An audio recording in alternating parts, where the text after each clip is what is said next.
So the two speakers that we have today are Barry Lam and T. Nguyen. Barry Lam is professor of philosophy at UC Riverside and host and producer of Hi-Fi Nation, Slate's philosophy podcast. In season 4 of that podcast, the topic is philosophy in the criminal justice system. And there you'll find the kinds of topics that we're going to talk about today arising in the podcast there. Barry's also, I understand he's just sent a manuscript off to the publisher, Norton, of a book on discretion, which should be published next year in February. T. Nguyen used to be a food writer, but is now a philosophy professor at the University of Utah. He writes about trust, art, games, and communities, and he's interested in the ways that our social structures and technologies shape how we think and what we value. His first book, Games, Agency as Art, I guess was a special case of this kind of thing, looking at how games give us different forms of agency to play. And I think some of those ideas are going to come out today, but not in the context of games, maybe in different circumstances. Okay, and then myself, so I'm Alex Davies, I'm associate professor at the University of Tartu in Estonia. And my interest in this is kind of tied to my interest in semantic underdetermination and a project I'm currently PI for, which is looking at the interpretation of a particular law in Estonia, kind of the law determining when the road should be cleared of snow and how it's interpreted across lots of different contexts. So I'm very interested to hear what Barry and T have to say because of my interest in this sort of stuff. So the way I've set this up is we're going to begin with a couple of short talks, first from Barry and then from T. I think Barry's will be a bit shorter, T's a bit longer. Then we'll turn to a discussion, I guess mostly between Barry and T, but I think I might chop a few questions in at that point. And then we'll open it up to discussion. That's a rough way of things. Okay, so then I'll pass the floor over to Barry.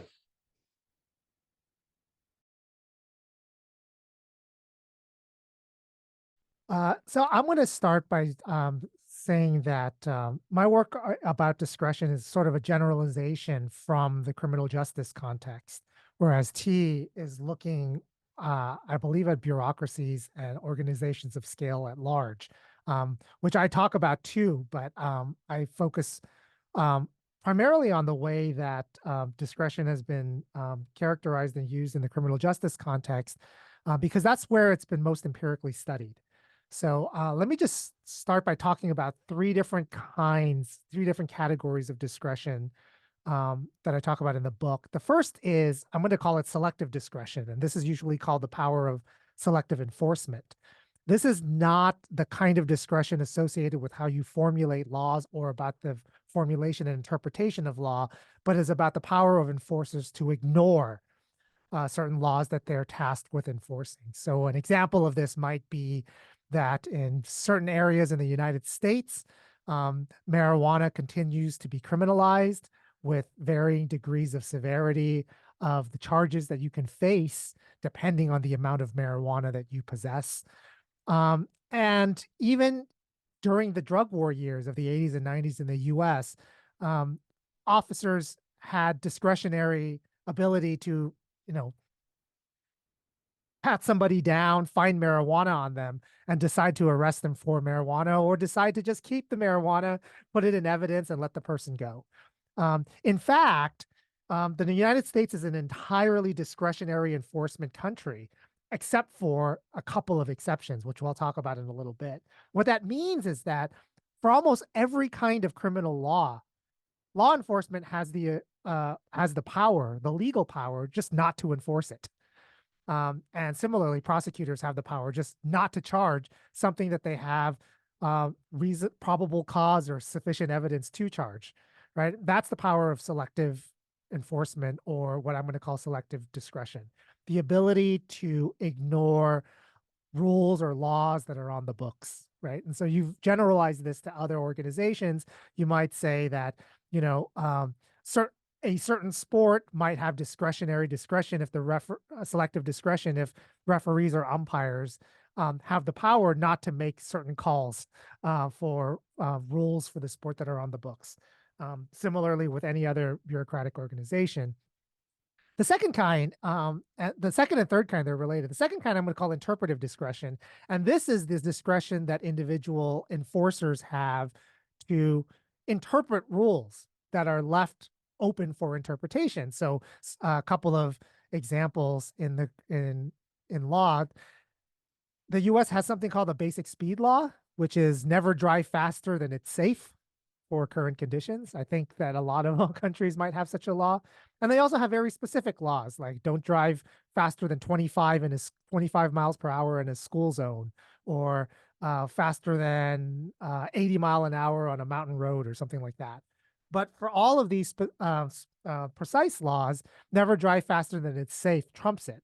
So if the the law says that you can't go faster than 55 on this highway, but it's snowing and the roads haven't been plowed, then you can get a traffic ticket for driving, significantly under 55 on the grounds that you're violating the basic speed law.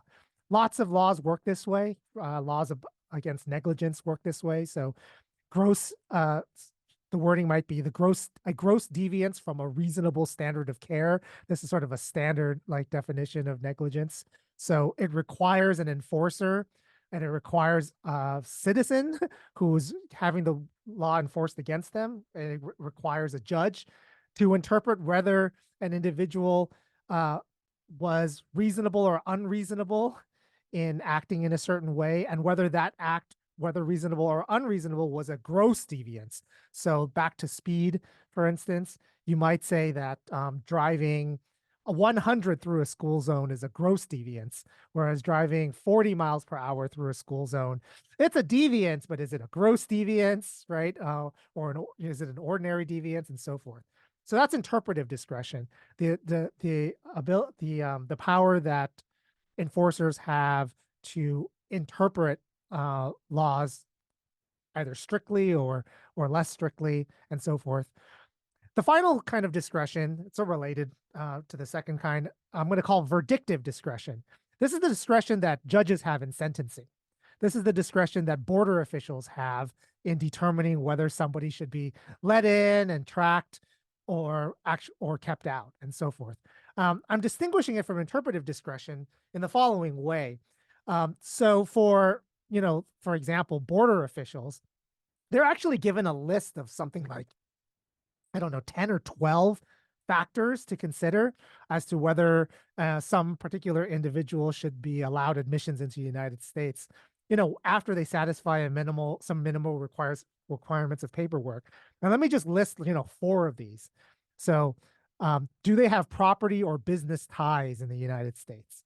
What is their history of taxes paid? What is the evidence regarding respect for law and order or good character, right?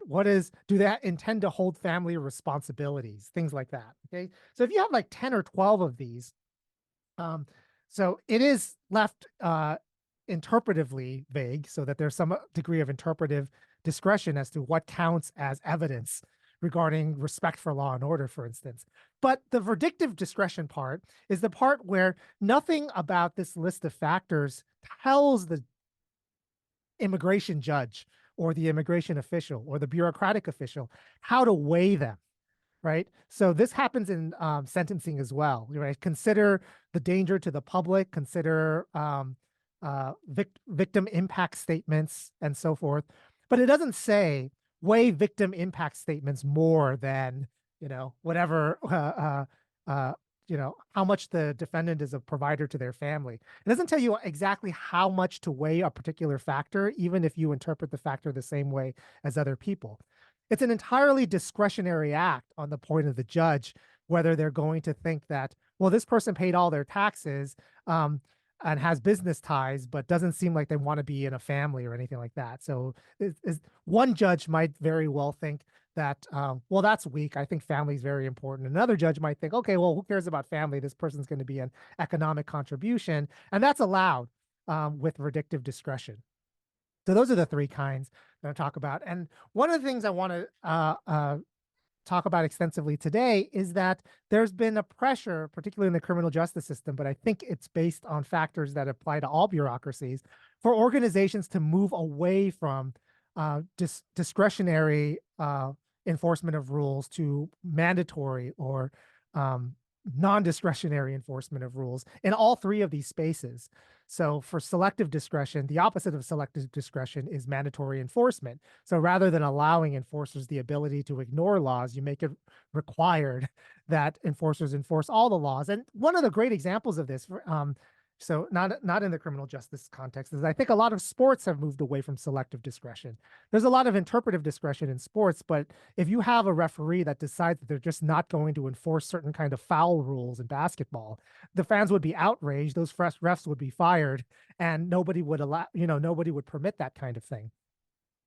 In the criminal justice context, what we've had in the United States in the past 40 years has been mandatory enforcement policies for certain kinds of crimes, but not other kinds of crimes. And the most prominent example of that has been domestic violence. So in 1984, a study came out that said that arrest was actually the best policy for domestic violence, and that turned about half of the United States, the states in the United States, turned to mandatory enforcement policies where police were actually fined or jailed for not arresting individuals on a particular domestic violence call. There are other examples, but I won't get into that. In terms of interpretive discretion, the move on organizations, particularly the legal system, but in a lot of other organizations, have been towards increasingly precise rules. So rules that leave up very little up to citizens and enforcers to interpret. So one example I want to give of that is the boyfriend rule. So as most of you in Europe may know, in the United States, you're allowed to carry a gun. You're allowed to go buy a gun. There was one prohibition of that that's dated far back, which is if you are convicted for domestic violence against a spouse or somebody you had a child with, then you weren't allowed to legally purchase a gun. And that criteria was trying to get at intimate partners, prevent intimate partners who were convicted of abuse from owning a gun. But the only two ways you can verify that in the law is whether there was a marriage certificate or you're on a birth certificate with somebody, right? So there was this loophole. It was called the boyfriend loophole. So that if you dated somebody but don't have a child with them, don't cohabitate, not married, you could buy a gun even if you were convicted of domestic violence against that person. And that was left for many, many decades open as the loophole. Well, sometime around 2021, Congress decided that they were going to close that loophole. So they can close it one of two ways. They can close it in the vague way, giving interpretive discretion to enforcers by saying, and if you're involved in an intimate relationship or something like that, then you're not allowed to buy a gun. Or they could actually list out the conditions under which an intimate relationship exists. So in philosophy, we say, what are the necessary and sufficient conditions for being in a dating relationship such that you can't purchase a gun? And this was the 11th hour dispute in Congress. The way that they ended up was like, let's just try. Let's just try to indicate how long people have to be dating for and how do they have to meet and so on and so forth in order for them to be prohibited. Why? Because we can't trust judges and enforcers not to violate the Second Amendment rights of people who want to own guns if we leave it vague. Like, what if I just hung out with this person and had a couple drinks and I smacked them around and got arrested? Well, that person should be allowed to have a gun, and we can't trust some judge to, decide that they shouldn't be able to own a gun. And so there's an example of a law that tried to, had 2 pages of conditions for what counted as a dating relationship rather than leave it open. In terms of verdictive discretion, the way to take that away, the direction that we've been headed, and hopefully T will be talking a lot about this, is to use algorithmic assessment and mathematical formulas that, given a set of inputs, you generate the same output. Right. So, for instance, if a judge is asked to take into consideration victim impact statements and 10 other factors, an algorithmic assessment would say, rather than have the judge just weigh it in their own mind or by their own moral, calculations, we're going to give 10 points for this. Write it on a scale of 0 to 10. The seriousness of the victim impact statement, how much this individual provides for their family. That'll get like 7 points.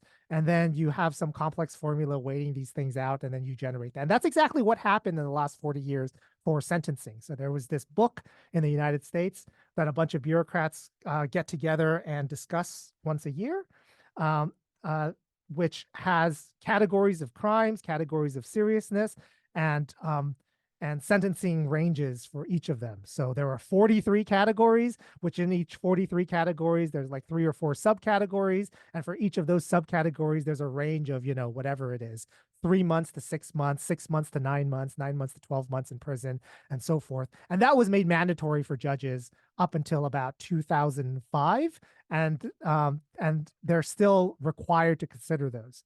So those are the 3 kinds of discretion in criminal justice. And just this general trend sociologically and legally to move from discretionary enforcement to non-discretionary enforcement. Great, thank you. So I'm gonna back to you, Alex. Yeah, I know I'll pass it straight over to T. So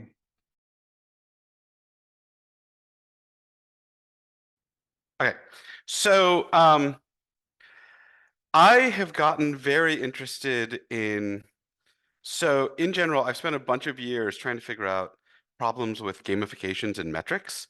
And part of what this has been about is figuring out, so here's one way to put it. I was part of a student outcomes assessment group that had to come up with a way to quantitatively measure and assess student success in philosophy. And I started thinking that what was happening was the notion of student success and the notion of education had shifted in the hands of high-level administrators in the direction of what was easy to measure at scale. So does that make sense? I'm just trying to make clear some of the relationships between the stuff that Barry and I are interested and conceptual engineering. So let me give you a little bit of background about how I got into this, and then I'm going to try to give you a bunch of material, mostly from science and technology studies, that I think is really useful and interesting to people interested in conceptual engineering. So I got interested in a concept I'm calling value capture. This is all in a paper that's forthcoming from JASP. And value capture is a case when an agent's values are rich and subtle, or in the process of developing in that direction, and they enter a social environment that presents them with simplified, typically quantified versions of those values, and then those simplified values dominate their practical reasoning in that domain. So for example, going into journalism with a love of truth and leaving caring about clicks, or starting to exercise for health, but ending up trying to max out your per week step counts, or minimize your BMI, or starting to learn out of curiosity and coming out focused on grades, or going to grad school in philosophy out of a love of intellectual thought and coming out obsessed with the rankings of your publications on some ranked list, or tweeting for the sake of truth and justice and conversation, and then coming out aiming largely at viral content. And the thing that I'm particularly interested in, and I think this is why I'm here talking to the conceptual engineering people, is cases where, for various reasons of institutional pressure, people change their conception of some core idea, like success or health or education, and that gets changed into the direction of what's measurable. So just a quick example, just a quick background example. I think it's really interesting that skateboarding, before it professionalized, used to be really interested in things like who could do the coolest trick, where coolest trick is a fairly underspecified and aesthetic term. But in order to have skateboarding succeed in a professional or Olympic context, it had to shift to something more measurable. And so the goal of skateboarding in ESPNX is typically something more like height of jumps or number of flips, right? So there's a transition in the kind of things we target when we enter a context where we want to produce a singular, clear verdict in some official way. And the thing I'm background interested in is whether or not there's a kind of whether the metrification, institutional metrification constitutes an ongoing conceptual reengineering that's already happening, where things are being re-engineered in the direction of what institutions are easy, it's easy to read. So the claim in my paper was that value capture in institution involves a kind of outsourcing of values, and in particular, an outsourcing of the meanings of terms like student success to administrators, and that because of the character of institutional reasoning, those values took on a particularly inflexible character. So in a paper that's coming, that's following this, work in progress that I'm working on with a metaphysician, Megan Fairchild, currently a working title is Fuzzy Objects, Inscribed Objects. What we're going to suggest is that institutions tend to re-engineer concepts, including values, to make them easier to use through bureaucratic techniques. That's what I'm going to spend the rest of the day talking about. And that this re-engineering tends to remove discretion in the application criteria of concepts and instead move them towards something that's more applicable in a consistent way by a fungible class of workers. So the claim in general is that conceptual engineering is not something new, but it's been going on for a long time, and that typically places you might find it are in classificatory manuals or bureaucratic categorizations. And what I really want to understand is the institutional pressures behind this kind of systematic conceptual re-engineering. By the way, I just found someone making a similar point. So Katie Kendig is a philosopher of science, and she has a bunch of papers about how agricultural regulations have already done conceptual engineering on concepts like egg, freshness, and safe. And those papers, and similar thought, it's already going on. So for here, we can draw to understand what these kind of typical institutional pressures are on this rich literature from science and technology studies about metrics, quantification, and bureaucracy. So I'm going to take a little longer than Barry, just because, mostly to do a book report, because I've spent about 3 years reading this material. It's not by philosophers. It's actually by mostly anthropologists, communication studies, sociologists, and historians who've been really influenced by 70s philosophy of science, especially Ian Hacking and Bruno Latour. But they've been doing empirical work, often on classificatory systems and how they work in large-scale bureaucracies and in metrics. And I think it's just so useful to people in conceptual engineering, people in social epistemology, people thinking about data, and philosophers have not been reading this. So I'm taking a little extra time just to get people excited about this literature that I've been fascinated about. So one of the core texts in this is Theodore Porter's Trust in Numbers. So Theodore Porter kind of kicks off the STS field of quantification studies. He's a historian who, when I read this book, I found this very familiar to certain ways of thinking. When I looked at the endnotes, he has like 100 footnotes to hacking. So this is very post-philosophy of science history work. So he's interested in why bureaucratic organizations and bureaucrats and politicians often prefer bad quantitative reasoning to any kind of qualitative reasoning. And his account, and he ends up giving a characterization that's kind of a development of Hacking's views about two kinds of knowledge, qualitative knowledge and quantitative knowledge. I'm going to put a star here that he's specifically he's not talking about quantitative knowledge kind of in principle. He's talking about quantitative knowledge as we find it in institutions, institutionally realized quantitative knowledge. So he thinks that the difference is that qualitative knowledge is dynamic and sensitive and open-ended, but travels really badly between contexts and doesn't aggregate easily. Quantitative knowledge in institutions works in the following way. We identify some kind of context invariant kernel that can be understood across contexts, and we hold that fixed. And then everyone from different contexts collects into the same kernel, and then that kernel can travel easily between contexts and aggregate easily. So the easiest example for academics is grading, right? So when we philosophers give rich qualitative feedback to our students, it's open-ended, it can pick up on all kinds of new factors, it can respond to the student at hand, but it doesn't travel easily to other parts of the institution, and it doesn't aggregate. It's like having a huge pile of qualitative, like thousands of qualitative evaluations of a student is unusable to an administrator or someone in hiring or a law school admissions officer. So instead, we get grades. I'm not sure how it works in Europe. In America, there's a 4.0 grading scale, and this works because the approximate meaning of each of the grades, A, B, C, and D, and their quantitative equivalents is stable across different fields.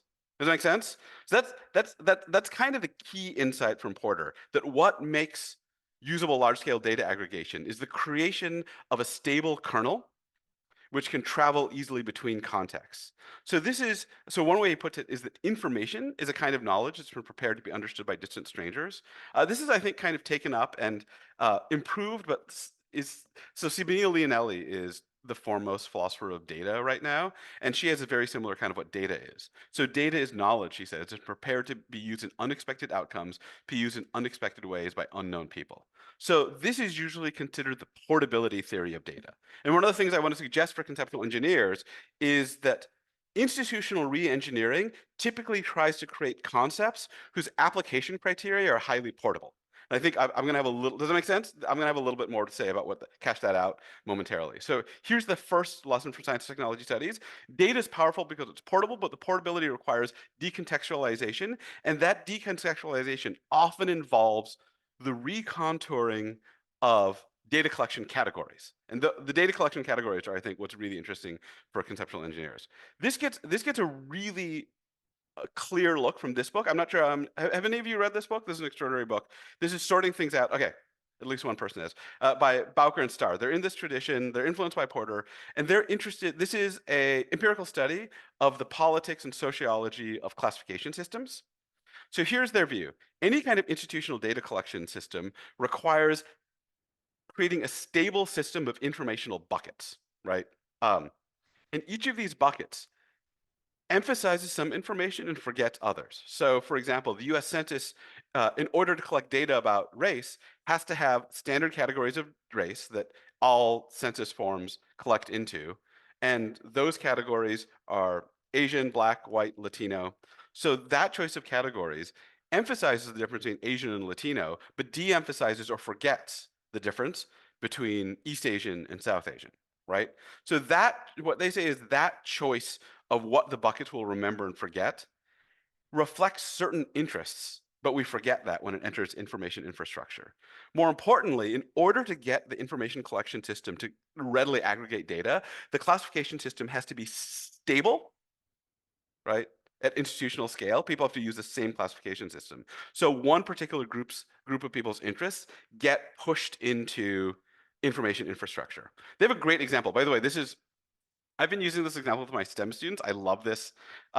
So one of the ways they think you can read off the interests and politics of the people that create the classification systems is to look at the granularity of the data collection. So in the ICD-10, which is the International Classification of Disease Manual, which sets the categories for data collection for mortality statistics that are used to collect worldwide mortality statistics and disease statistics, they note that there are different codes for falls, and there's highly granular categories for falls in urban environments. They have falling from playground equipment, falling from a commode, falling from a chair, falling from a bed, or falling from a wheelchair. But in natural environments, there are only two categories, falling from a cliff or fall other, right? And that degree of granularity obviously represents a particular set of people's interests. By the way, if you ever end up teaching STEM kids, a lot of STEM kids, like a lot of engineering and science kids who are very resistant to the value ladenness of technology and the value ladenness of information systems, this example is what convinces them because it's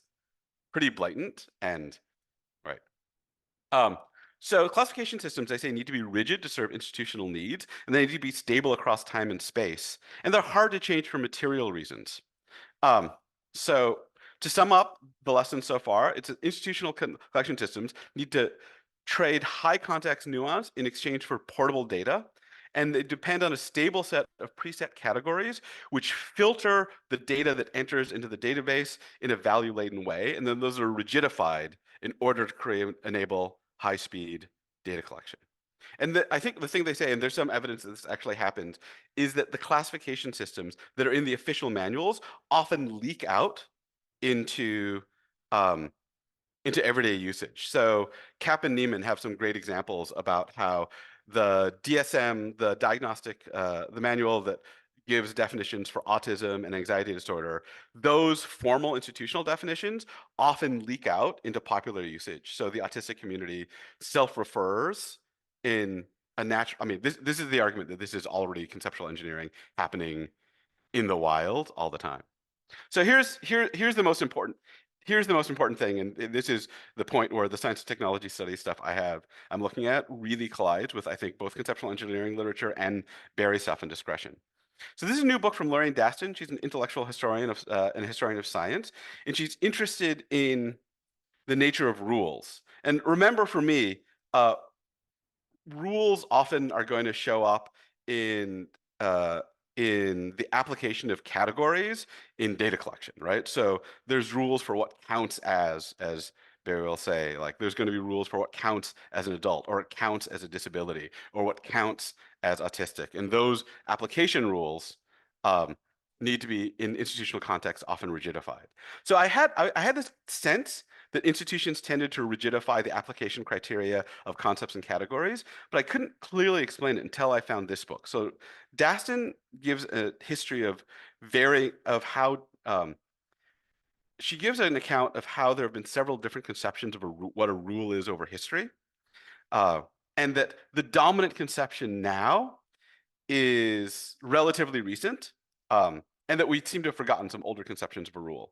So the oldest notion of a rule as principle, which she says, and this is a generalization that admits of exceptions, where grasp with the appropriate exceptions is a matter of discretion, expertise, and sensitivity. They're not listable out explicitly. So typical example, when I was in creative writing class, people gave me the rule show, don't tell. So show, don't tell is often broken. Tolstoy breaks it at the beginning. You know, all great families, all happy families are happy in the same way. All unhappy families are happy in their own way. That's telling, not showing. And what my creative writing teachers always say is, that's a general principle. And when you really understand it, you'll know when to break it. So that's what a rule as principle is. A rule as a model is something where you take a particular ideal person, like a saint, as the model for your action, and the rule for action is to act as that model would act. Both of those require discretion and sensitivity and interpretation to apply. The third conception, which she says is the most modern conception, is rule as algorithm, and that's a rule intended to be applied mechanically, right? And I think here you should read in everything that Barry was talking about. What a rule as algorithm is trying to do is to eliminate discretion in the application of the rule. And if you can't see where I'm going, I'm interested in when institutional categories have been recontoured so their application criteria are rules as algorithms. That is, when they've been recontoured so they're applicable mechanically without discretion. So one of the things she says is that algorithmic rules are very recent. And a lot of people have made the mistake of thinking they arise with counting machines, with like calculators and computers, but actually they precede that by about 100 years. She notes that the creation of algorithmic rules arose with an attempt to reduce the cost of labor by transferring mathematical work from highly trained experts to relatively unskilled labor that could simply follow actuarial tables and mechanically execute the rules.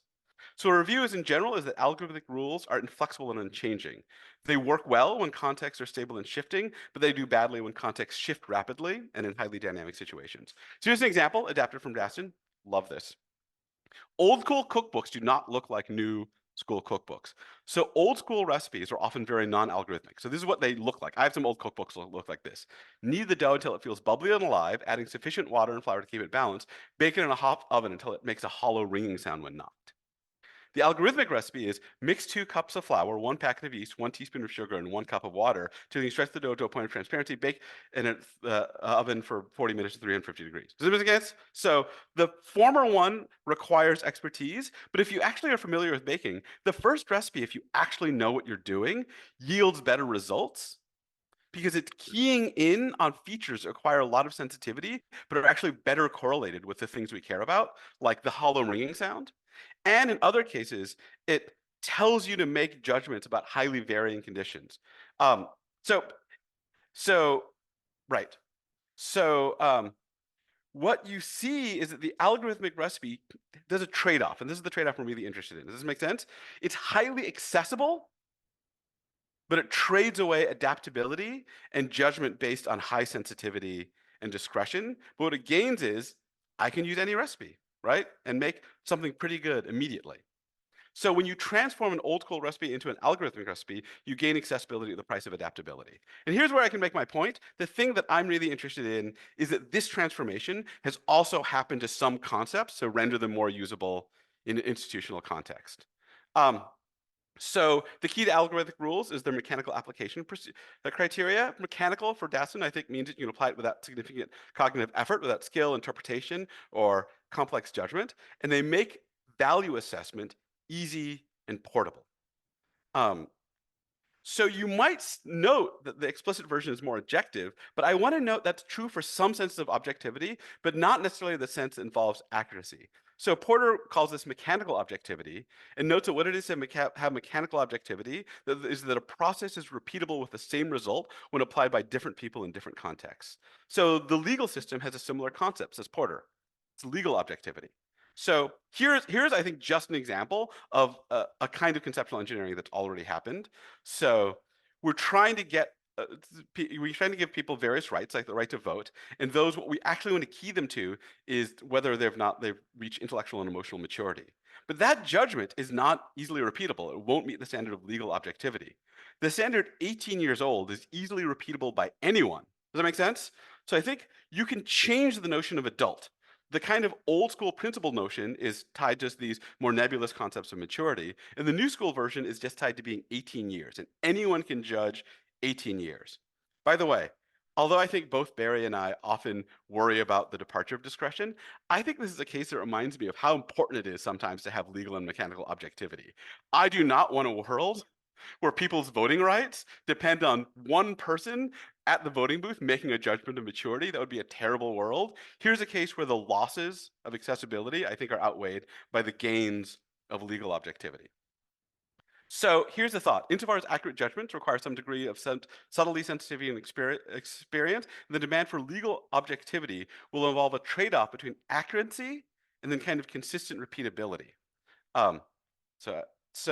And what you get out of this consistent repeatability, I think the background thought for a lot of the STS people is that procedures that are mechanical are applicable by a fungible set of workers. You don't need an expert. You don't need someone with a special sensitivity. You can pull them out. Oh, there's one more example I want to give. I don't have a slide for this, but this is a great example for conceptual engineers. So there's an old form of land measurement that was often used in many areas. In England, it was called the hide. So the hide is the amount of land required to feed an average family, right? Very functional measure. It's not a measure, right? Does that make sense? It doesn't track a particular volume because a hide by a river will be really small and a hide in a grassland will be large, but it's highly functionally tied, right? If you give someone a hide of land, you're giving them a functionally equivalent unit.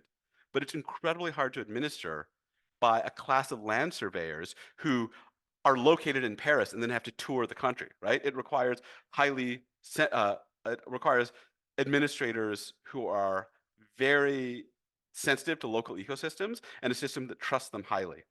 So what Porter says and what James Scott says is when you get a transition to centralized governance, you get a transition away from using units like the hide, and you get a transition towards using units like the acre or the square kilometer.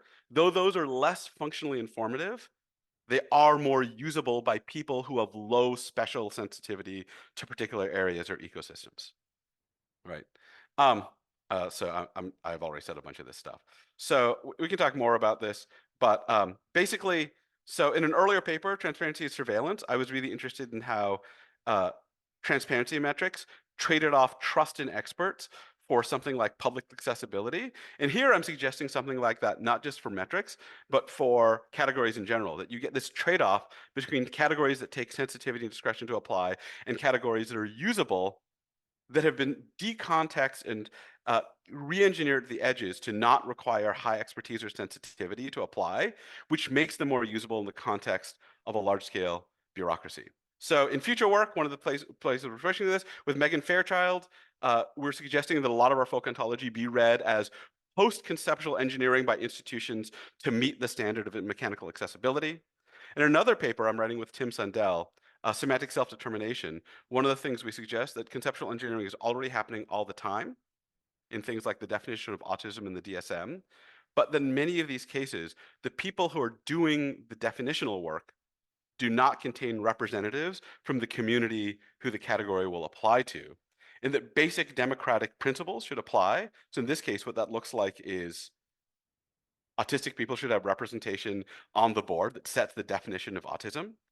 And that if you believe that, then for the same reasons as for the same reasons as you have in other kinds of democracy, you shouldn't expect singular rules to work for everyone, but in many cases, you should have more localized rule sets that are tailored to local interests. And what that would push us towards is a highly ground up, patchwork, federalized form of conceptual engineering in which different communities got to engineer things to meet their interests in different ways. And that is essentially at odds with the desires for bureaucratic usability of stable classification systems at scale. That's it. Thank you. Okay, fantastic. Thank you both, Barry and T. What I'm tempted to do at this point is go back to Barry. So T was kind of presenting a set of sort of mechanics or dynamics for why there will be a drift over towards a more algorithmic understanding of rule, reduction of context sensitivity, and so forth. And I'm curious about whether the drift towards removal of discretion, which was described by Barry in the criminal justice system, whether that is plausibly driven by the same set of dynamics, or whether there's a different set of dynamics, which Barry would think is a better explanation of what's going on there. Yes and yes. It's the set of dynamics that T talked about in addition to a lot of other dynamics. So in the case of criminal justice, right? So the broad dynamics T is absolutely right about, right? So, and it's not just, history and philosophy of science of the last, 50 years or so. The arguments come from ancient China, right? So the arguments are, this is Chinese legalism, right? The idea that we can't trust good governance to, I mean, one way of putting about it is the quality of individuals, right? Right. So in governance, if you're going to rest good judgment on the quality of individuals, you're going to fail over time, right? This is an idea that goes back to Han Fei and the Chinese legalists, in whatever it was, 500 BCE. So legalism is the idea that you have to have interchangeable people within a bureaucracy that are held to all and only a set of rules, precise rules, and that the incentives of the individuals are completely aligned with punishments and rewards for following particular rules, people staying in their lane, and so forth. That kind of reasoning is what drives the evolution of criminal justice, right? It's essentially a bit of reasoning that's based on mistrust. So one of the ways to understand the mandatory enforcement policies, which requires police to arrest people rather than having to make their judgment, was a left, right, or conservative, liberal unity on the idea in the 80s in the United States that police can't be trusted to do the right thing. For feminists, it was police can't be trusted to protect women because they themselves might be patriarchal or misogynistic. And so we need to have policies in place that force individual police officers to arrest domestic violence perpetrators. And on the right, there was this idea that if we're going to have a tough on crime policy, we have to have a tough on crime policy run uniform across entire jurisdictions or the entire country. We can't have individuals we can't trust individuals to make judgments like that. And this is what has happened. So the mistrust of police officers to do the optimally punitive thing in a particular context was what drove mandatory enforcement policies. And it was also what drove mandatory sentencing laws, which is something that that has been, prevalent in our country, for 40 years. Right. Some examples, the possession of child pornography, 25 years to life, right? Various kinds of, some amount of cocaine, minimum of 10 years, et cetera, et cetera. These are the kind of things that have been shaping the entire legal system. And one way to understand that is as mistrust of judges. The idea that you might have some tough on crime judges, but you might have some soft on crime judges. And if you want a legal system that's insensitive to the identities of the individuals who are in them, you come up with mandates and you come up with top-down books about sentencing that come at the federal level that are then distributed out. And the data is that this really did have right. So the data is that this really had the effect of normalizing. I mean, there were some disparities over the 40 years that this was happening, but that they shrunk, right? Now we just treat everybody like shit, and and that's exactly what you get.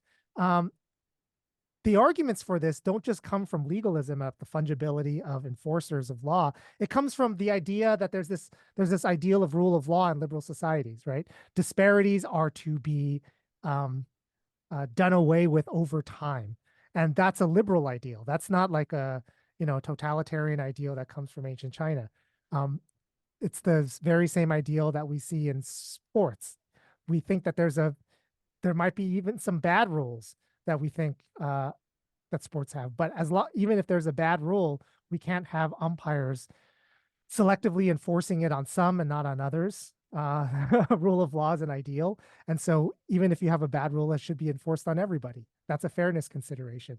So these arguments about fairness, the argument about effective governance that is not determined by the identities of the enforcers, these are all of the factors in addition to the ones that T was talking about that drive the removal of discretion and imprecise rules and imprecise ways of judging factors in order to reach a verdict in criminal justice and in, quite frankly, in all the other kinds of bureaucracies that T was talking about.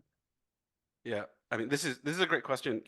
I want to add a few things. So I've been running through this science technology studies literature about bureaucracy and quantification, and then trying to catch up on the philosophy of law stuff that Barry knows far more than me.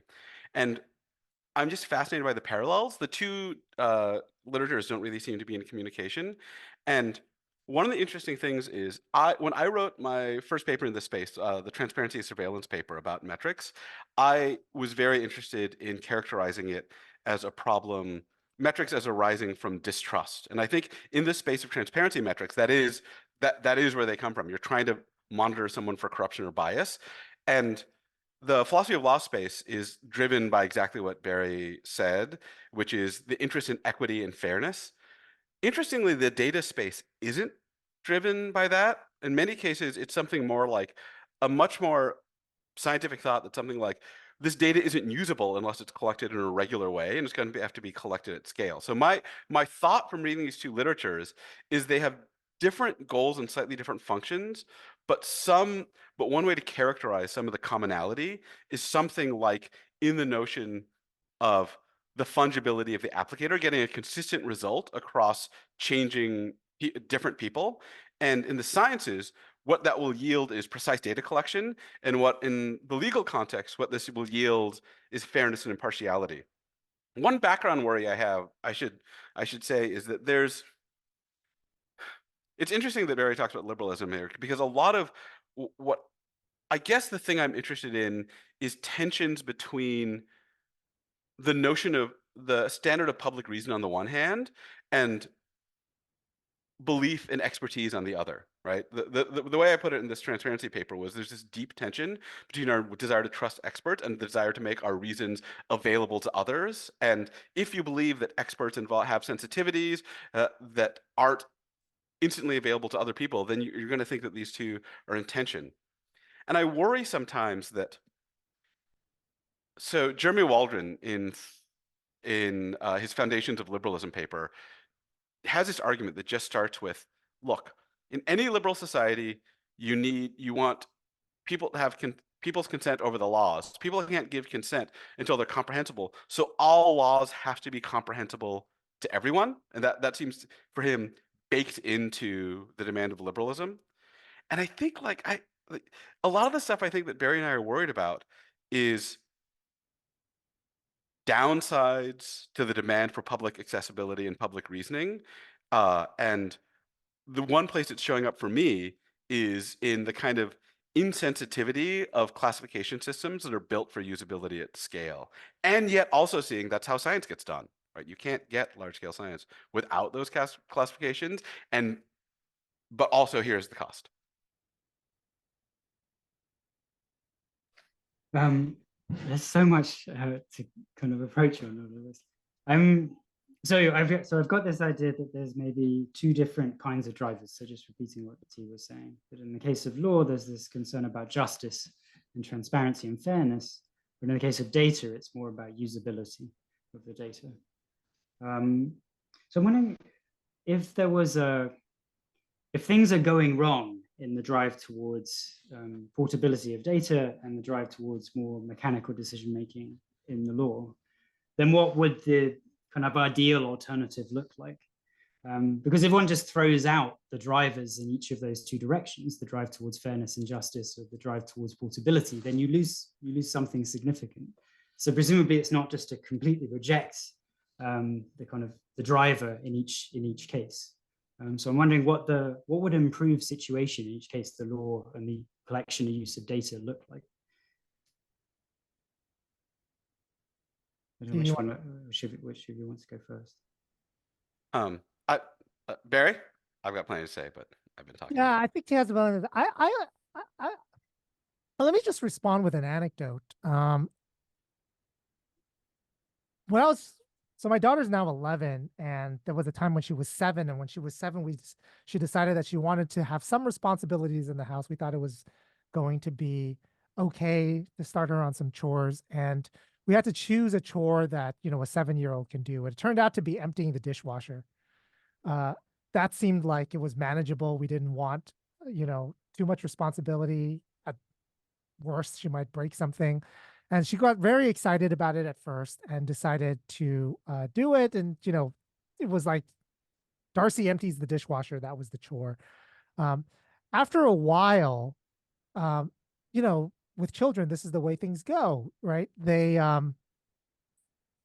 start doing it. They leave it open. They don't finish the job, or like they leave the dishes in the dishwasher for days, and the dishes stack up in the in the sink that you can't enter into the dishwasher. And so, then we started, maybe incentivizing her with some money. Darcy's empty out the dishwashers. After the dishes are clean, then she'll get like $2 for that task. And then that still went undone a few times. We started withholding the $2.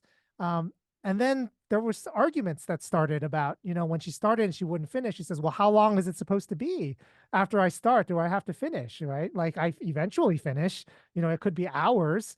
And we said, well, you have to do it like in a timely way, like we can't just leave. But what if like something comes up? Like, what if like,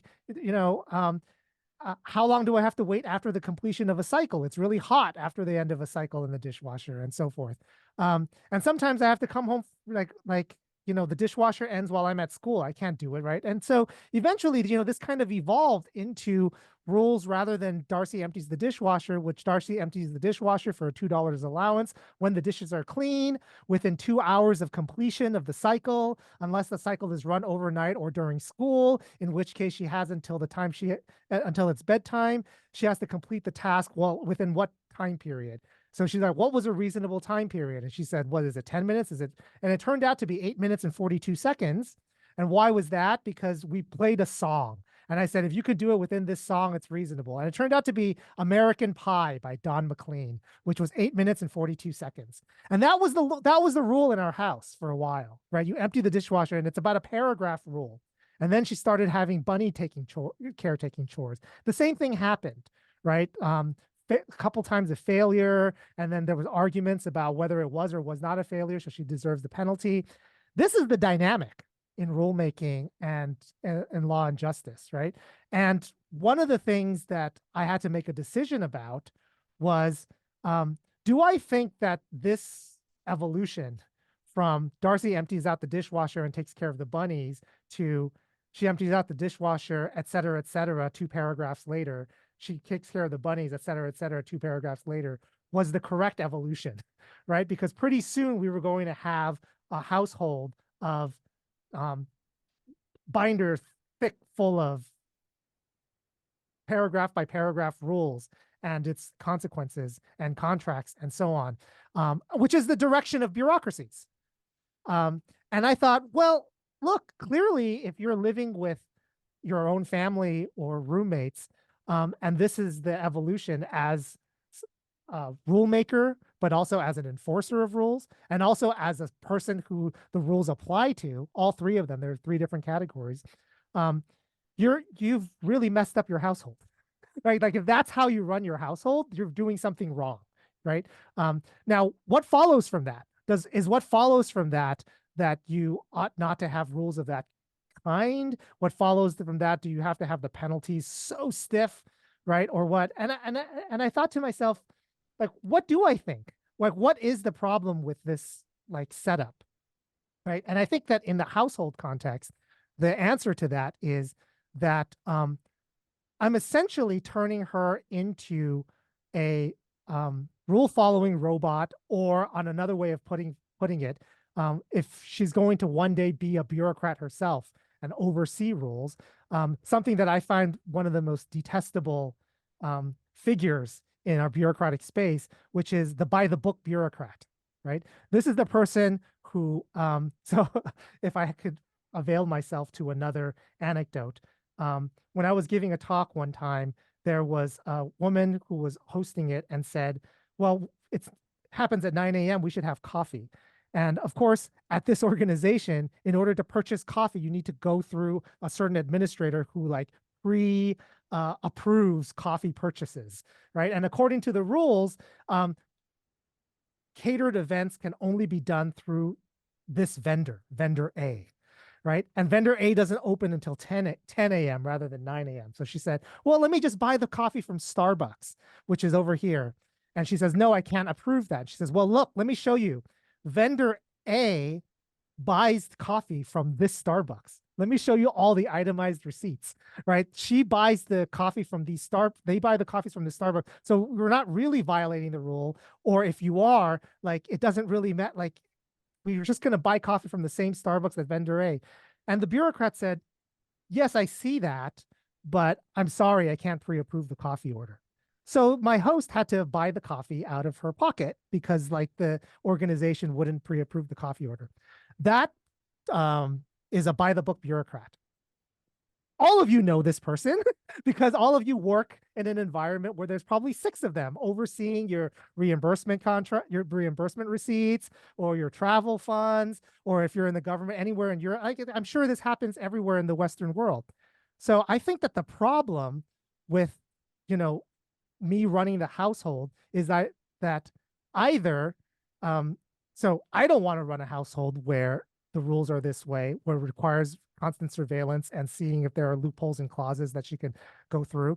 What I want from her is to develop the kind of judgment as to what's important about emptying the dishwasher on time, right? Like if you don't do it, then like you're number one, if you do it, you're contributing to the household. That's good. If you don't do it, dishes pile up and the rest of us can't like use like even new dishes. There are dirty dishes everywhere. You back up other people's work. If you develop that judgment, which is what I want her to develop, then I don't have a need for that 2-paragraph long rule. The rule can be Darcy empties the dishwasher in a timely manner.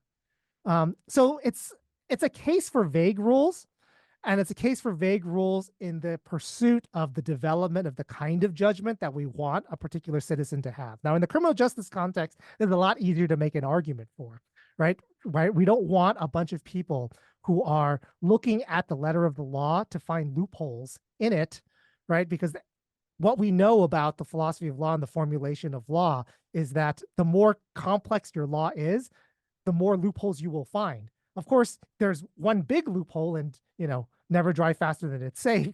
Like that's a big one. A lot of people are going to make arguments that going 100 at this zone was safe, and so forth. But these bureaucratic regulations that tell you, for instance, that to count as a sandwich, it has to be under this or that many ounces, and so on and so forth, and then you're exempt from the tax law and so forth, will open up a whole set of other loopholes. No, we want to develop the kind of judgment in the citizens where, maybe they, and also the enforcer, who is also enforcing the rule, as to what constitutes the right application in a particular given context. And what I'm doing wrong with my child, which I think is much more dangerous than if she gets the call wrong later in life, is that she becomes a by-the-book bureaucrat. Right? And I don't think we want by the book bureaucrats as our enforcers, right? As the police officers, judges, prosecutors, and so forth. So that's my long answer based on 2 anecdotes. Cool. Thank you very much. Yeah, T. I think I actually have a somewhat different answer, and it may come from the examples I've been looking at, and it's going to be a very unsatisfying answer. So the answer, I've been kind of looking at this kind of tension in a bunch of projects, and the answer is something like, there are two desiderata that are at odds, and it's a trade-off which we will want to make in slightly different places, and there's not an ideal. The thing that I think I'm particularly opposed to is the view that you can max out one of the directions and the situation will solve itself. So let me give you some more concrete examples. So in the transparency stuff, when I was looking at transparency metrics in which people report their successes in publicly accessible terms, I ended up saying, like, look, there's just this tension between our ability to trust experts and our ability to monitor them for corruption and bias. And it is just the case that the more you demand that experts explain themselves in terms and by outcomes that are comprehensible to everybody, the more you undermine their sensitivity. And the more you just trust experts, the more you enable their sensitivity and also open the door to corruption, bias, and old boy networks. And there's just a nauseating trade-off. So on the data side, I see kind of the same case, right? Like, maybe here's one way to put it. I think one of the things when looking at this stuff, a lot of the stuff I've been looking at, a lot of philosophy is ignored except for two areas: philosophy of law and philosophy of science. And I think the reason those two areas have not ignored it is because they have to confront real world institutional procedures and have to confront the reality of scaling up. And a lot of what we're seeing is the cost of coordination at scale. And so I think there are many goods to having a precisely specified target, a precisely specified policy, a precisely specified category that many people at scale can use fungible. So it's not just like, so there's one story that's like, oh, if the employees are fungible, then we can just trade them out. But I think the other flip side of the story is the Sabina Leonelli story about data and the Theodore Porter story about data on the upside. The part of what makes science so powerful is we have this vast database of reusable data that anyone can pluck and reuse. That's the portability theory. And the reason it's so reusable is because understanding the data doesn't depend on a high context, intimate relationship. And so any scientist can grab a chunk of data that's been collected by another scientist because it's been prepared for portability. That's the upside, right? The ability to make a COVID vaccine at high speed comes out of that upside. And at the same time, the categories that will meet the standard of decontextualized portability and fungibility lose an enormous amount of sensitivity. So I think the answer for me has always been a trade-off answer, and then in different spaces you want to maintain, there are different reasons to have terms and concepts stable at different scales and different reasons to precisify the edges, and you don't want that trade-off to happen at different places. Like I said, I am super happy with legal voting age being very precisely and mechanically specified and very stable. On the other hand, one of the cases that Tim and I are making the semantic self-determination case, we end up thinking, like, here's a term, art. Art is not a term that we have a lot of reason to specify in a very clear, very precise, stable way, even though there are governmental funding institutions that do want to have things like criteria for art to grant institutions, for granting activities. So the view that Tim and I are pushing towards here, we're calling semantic federalism, and that's just that there's some terms that it's useful to have precise and clear and stable at scale, and other terms where it's useful to have small scale versions that are highly tailorable to small scale communities, and that you're going to slide the setting at different places depending on different pressures. I mean, it's a completely unsatisfying answer, but I think but one last thing to say, I was really interested in the transparency material about how kind of the dominant culture was the more transparency, the better. There's no downside to transparency.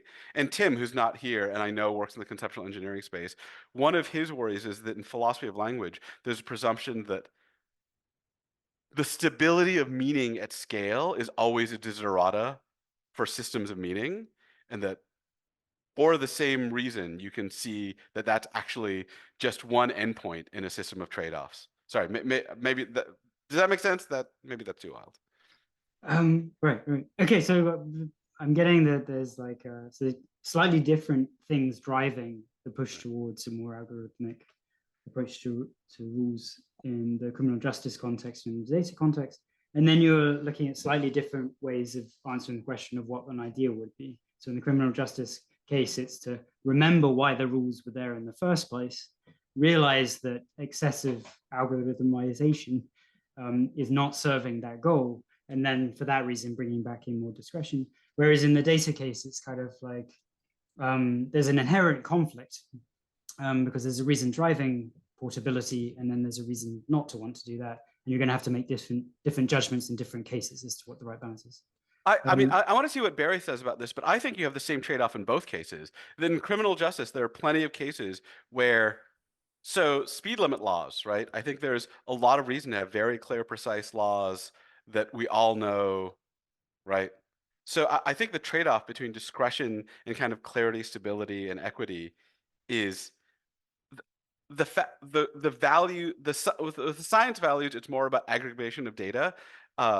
We know what the values are on the legal case. It's the stuff that Barry mentioned. It's equity, right? Fairness, reducing bias in cops. And I think for me, in both spaces, you get the same trade-off between discretionary judgment and highly stabilized, accessible judgment criteria. Right.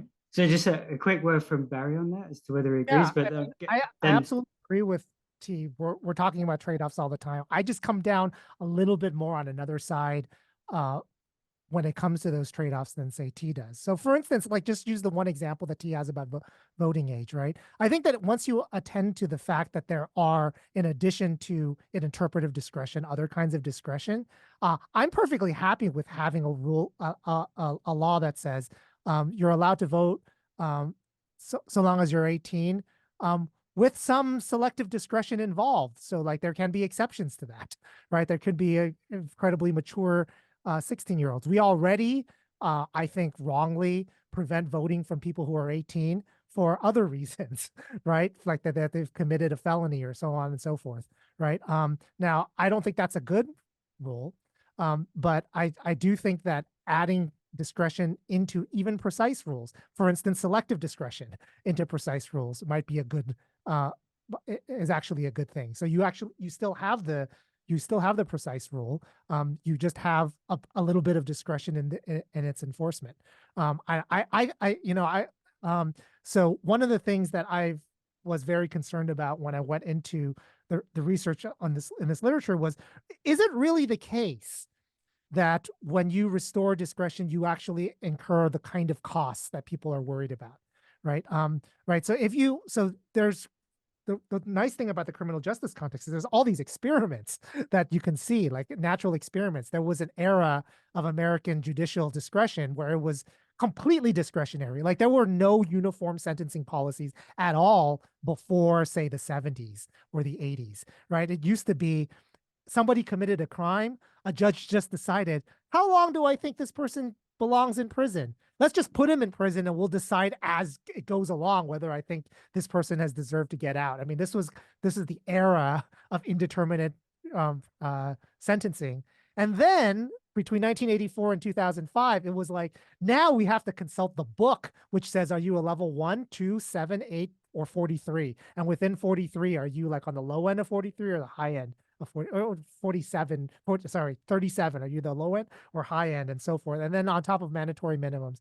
And then after 2005, we had this like hybrid system, right? We had these mandatories, minimums in sentencing. And then we had like advisory sentencing laws, but for some crimes, it's like, what were the outcomes? Like, is it really true that that judges were,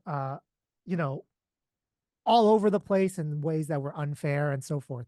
And as anything else that you see in the real world, the answer is it's incredibly messy. It's not like it's obvious that you're going to, and were there increases in disparity? Yes, there were increases in disparity. How wide were those increases in disparity? Were they across racial lines? Were they across geographical lines? And if they were across geographical lines, are they disparities that we are concerned about? So one of the things that happened with mandatory sentencing and non-discretionary sentencing is that disparities decreased, but it could very well be that actual moral differences between individuals who were sentenced, right? People got the same sentence, but it was like, well, they shouldn't have. It really should have been the case that this person got 1 and that person got 5.